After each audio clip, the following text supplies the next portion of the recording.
ખેડબ્રહ્મા શહેરની સંત શ્રી નથુરામ બાપા જ્યોતિ વિદ્યાલય ખાતે 27/2/2025ના રોજ બોર્ડની પરીક્ષાનો પ્રારંભ થયો। સંત શ્રી નથુરામ બાપા જ્યોતિ વિદ્યાલય ખેડબ્રહ્મા મુકામે બોર્ડની પરીક્ષાના પ્રથમ દિવસે સૌ બાળકોને ચંદન તિલક કરી મોઢું મીઠું કરાવી સરકારી પ્રતિનિધિ મિલનકુમાર પટેલ અને શાળાના આચાર્ય શ્રી સંવાહક સુરેશભાઈ પટેલ દ્વારા બાળકોને પ્રવેશ આપવામાં આવેલ। ધોરણ 10માં 20 બ્લોક કુલ 600 દીકરા દીકરીઓ અને ધોરણ 12 સાયન્સમાં 14 બ્લોકમાં 420 દીકરા દીકરીઓને શાંતિપૂર્ણ માહોલમાં પરીક્ષાનો પ્રારંભ કરવામાં આવેલ। સૌ બાળકોને તકલીફ ન પડે તે માટે પૂરતા પોલીસ બંદોબસ્ત તથા ઠંડા પાણીની વ્યવસ્થા અને મેડિકલની સુવિધા પણ સ્ટેન્ડ બાય રાખવામાં આવેલ છે।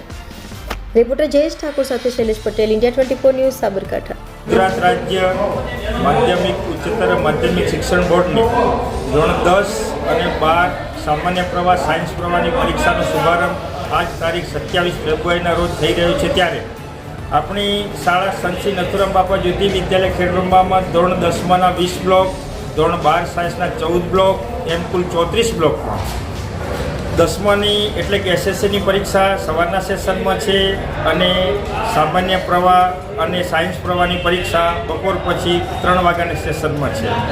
આ શાળામાં કુલ 600 બાળકો એસએસસીમાં અને 420 બાળકો સાયન્સ પ્રવાહમાં પરીક્ષા આપી રહ્યા છે।